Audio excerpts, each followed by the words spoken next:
In the top stories, man wanted for theft. Brazil protesters call on government to extend COVID financial support, and UK and EU set Sunday deadline for trade deal. Hello and welcome to the ZIZ Midday Newscast. Today is Thursday, the 10th of December 2020. I'm Jason Davis. Nationally, the police need your help to find a wanted man. According to a release, the police are looking for 42-year-old Kevin Grant of Fort Thomas Road. Grant, also known as Big Cheese, is being sought by police for larceny. He escaped police custody on Wednesday. He's being asked to present himself to the nearest police station. Grant is 5 feet 11 inches tall with black hair, brown eyes, a dark complexion, and a medium build. The police are asking anyone who sees him or knows of his whereabouts to contact the Bastille police station at 465-2241 or the nearest police station, or you can call the crime hotline at 707. St. Kitts and Nevis has reaffirmed its commitment to continuing its partnership with the government and people of the Republic of Cuba. This reassurance was given by Ambassador His Excellency Vance Amory, who represented St. Kitts and Nevis on behalf of Prime Minister Harris at the 7th CARICOM-Cuba Summit held via video conference on Tuesday. Ambassador Amory noted that, quote, St. Kitts and Nevis recognizes the importance of this ongoing cooperation and collaboration between Cuba and our CARICOM countries generally, and also the bilateral arrangement which has been part of the Cuba-St. Kitts and Nevis arrangement over the years. St. Kitts and Nevis truly values these relationships, end quote. Mr. Amory also renewed St. Kitts and Nevis's call for an end to the decades-old economic embargo placed on Cuba by the United States of America. Additionally, Ambassador Amory expressed appreciation on behalf of the people of St. Kitts and Nevis to the government of Cuba for its continued assistance in the development of the Federation, particularly in the area of health and healthcare delivery. The 7th CARICOM-Cuba Summit was held in commemoration of the 48th anniversary of the diplomatic relations between the 4 CARICOM independent states and Cuba, and the 18th anniversary of CARICOM-Cuba Day. The Federation has been featured in an MSN article listing winter vacation destinations for the rich and famous. St. Kitts and Nevis was recently included in a roundup on MSN News that listed the top destinations where the rich and famous enjoy spending their winter vacation. St. Kitts was the first destination featured on the list. The editors noted that the island is known for its turquoise blue waters, white sandy beaches, and a laid-back atmosphere that's inviting. MSN News is a news aggregator launched by Microsoft in 1995 that provides the latest news aggregated from the world's top trusted publications and news sources.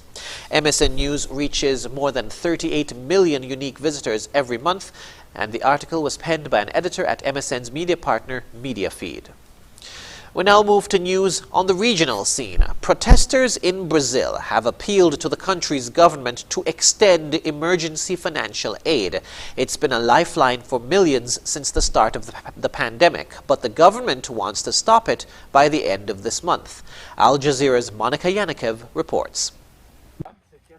The idea was to build a makeshift slum overnight in front of Brazil's Congress. A stark reminder that 10 million Brazilians are going hungry and depend on the government's emergency aid to survive the COVID-19 pandemic. But the police made the protesters take down the boards. They were only allowed to set up the 5-meter-long table with empty plates and bullets, but not for very long. This is the food Brazilian poor receive. Bullets instead of rice and beans. Since the pandemic began, Brazilian NGO Rio de Paz has staged peaceful protests meant to cause a visual impact and raise awareness, like this graveyard on Rio de Janeiro's Copacabana beach, after Brazil became the world's second-largest coronavirus hotspot. Antônio Carlos Costa says it's the first time they are being silenced. Millions of Brazilians are unemployed and depend on the government's $60 monthly handout, which will end in January. they'll have no means of putting food on the table, nor making their voices heard. It's a dramatic situation people living in the Santa Marta slum in the heart of Rio de Janeiro know too well. Bruna was 8 months pregnant, lost her job as a store cashier, and cannot find another. Government handouts are her family's only source of income. Unemployment rate has reached a record high. If we can't work and we stop receiving emergency aid, how will we survive? Until the pandemic, Thiago Firmino used to work as a guide, taking tourists to the spot that made the Santa Marta slum internationally famous. It was here that Michael Jackson filmed the video of his protest song, "They Don't Care About Us." The government already cut the emergency aid by half. Meanwhile, prices and taxes have tripled, and infections are on the rise again. 24 years after his visit to Santa Marta, Michael Jackson was painted here on this wall, this time fighting the COVID-19 pandemic. People here are still living in poverty, but now they're facing the coronavirus, unemployment, and an uncertain future with the possible end of the government's financial aid. They say Michael Jackson's song, "They Don't Care About Us," could not be more contemporary. Monica Yanakiev, Al Jazeera, Rio de Janeiro. The Embassy of the Republic of China on Taiwan in St. Lucia on Wednesday donated 24,000 medical face masks to the Castries Constituency Council. The contribution will aid the municipality in the fight against the COVID-19 pandemic. More in this report from HTS News. The Taiwanese government continues to work to develop the capital Castries and strengthen mutual cooperation between St. Lucia and Taipei. In 2018, Castries and the city of Taipei signed a sister twinning agreement to facilitate knowledge exchange and expertise between the two capitals.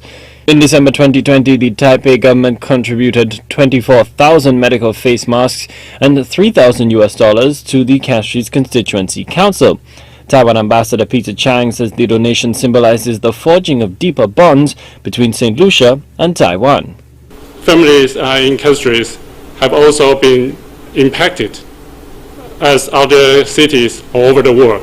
For that, I would like to commend Mayor Francis for his care and actions to address these needs of the citizens to cope with this difficult time. And I would also especially like to thank Dr. Ke Wenze, the mayor of Taipei City, for his positive response to the needs.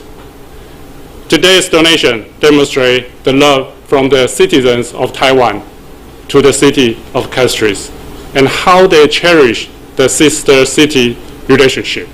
Castries Mayor Peterson Francis thanked the government in Taipei for coming to the aid of St. Lucians. That donation this morning is very timely to help all of us to see how we could combat that COVID-19. I could assure you that we'll make extremely good use of it. And I must say again, the people of Taiwan and our sister city has responded positively again to the people of St. Lucia. Francis also revealed that Taipei is providing educational assistance to help St. Lucians further their studies in Taiwan. I must also congratulate Mayor of Taipei because I don't think we made much fuss about it, but he did. Every year, they do give the Mayor of Castries a scholarship. We had one this year, and presently the person is in Taiwan. So it has been and we are looking, and as he said, he's looking for the day, and I know at that time we'll be COVID-free, the day that we could meet and shake hands. The Republic of China, Taiwan also supports St. Lucia in areas such as the rehabilitation of the fisheries and road infrastructure, the constituency development program, technology, innovation, and science. Colby DeVoe, HTS News Force. This was the first. Internationally, crucial trade talks between the European Union and Britain have broken up without a clear decision. The meeting between Ursula von der Leyen and Boris Johnson in Brussels was aimed at finding a political compromise to break months of deadlock. But instead, the dinner concluded with both sides admitting that large gaps remain, and a final decision will be made at the weekend. Al Jazeera's Paul Brennan reports from Brussels. This was the first time in months that the British Prime Minister has travelled personally to Brussels, and the importance of the dinner with the European Commission President cannot be exaggerated. After deadlock in the technical negotiations, the hopes of salvaging a $1 trillion a year trading relationship now rested on political compromise. Firstly, over the etiquette of face masks. Do you take our mask off, Ursula? If we keep distance, then... Outside the Commission building, the Union flag was hoisted for the first time since January. But when Boris Johnson's motorcade departed 3 hours later, the assessment from the UK side was downbeat.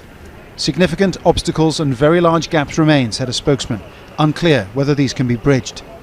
Ursula von der Leyen's statement described a lively and interesting discussion, but also admitted a clear understanding that the positions remain very far apart. The negotiating teams have been asked to reconvene in one last effort to find common ground, but on Sunday a firm final decision will be made. To answer questions from Sir Ed. Both sides have political red lines and compromise is difficult. Before travelling to Brussels, Boris Johnson had faced a restless session of Parliament. What I can say is that this country will be ready for whether we have a Canadian or an Australian solution, and there will be jobs created in this country throughout the whole of the UK, not just in spite of Brexit, but because of Brexit. And Ursula von der Leyen is also under intense pressure to protect the integrity of the EU's single market. Wir können nicht einfach sagen, darüber sprechen. We need a level playing field, and not just for today, but for tomorrow and the next day. We need agreements on how each side can react when the other side changes its legal parameters. Otherwise, it will result in unfair competition, and we won't let this happen to our businesses. But future-proofing a level playing field between the two is challenging. The EU is adamant that Britain can't continue to have free access to the single market if it also wants to diverge from EU standards and rules. But Britain is equally insistent that the EU's attempt to lock the UK to European rules is an unacceptable infringement of sovereignty. Analysts see the need for compromise on both sides. It will have to understand that a third country that does not have 100% of the market access can also not take over a lot of the EU's rules, that it needs to have a lot of regulatory freedom. It's very much on the edge right now, and it all depends on Boris Johnson, whether he's willing to make the compromises that are required. European leaders and heads of state arrive here in Brussels later on Thursday for the final European Council summit of the year. No clearer as to what the trading arrangement with the UK will be just 3 weeks from now. And even if a deal can somehow miraculously be struck before January the 1st, ratification of it is highly unlikely in that kind of timescale. It's a messy end to a very messy year. Paul Brennan, Al Jazeera, Brussels. And now for the weather. Present weather shows partly cloudy skies with adjacent showers. The temperature for today is 28 degrees Celsius or 82 degrees Fahrenheit. Winds are east-northeast at 7 to 16 miles per hour. Seas are moderate with waves of 3 to 4 feet. And the weather forecast says to expect partly sunny skies with a 10% or slight chance of light showers for today. And for tonight, partly cloudy skies. Sunset today will be at 5:38 p.m., sunrise tomorrow at 6:30 a.m. And that brings us to the end of the ZIZ Midday Newscast. Join us this evening for these stories and more in detail. Thank you for tuning in. I'm Jason Davis.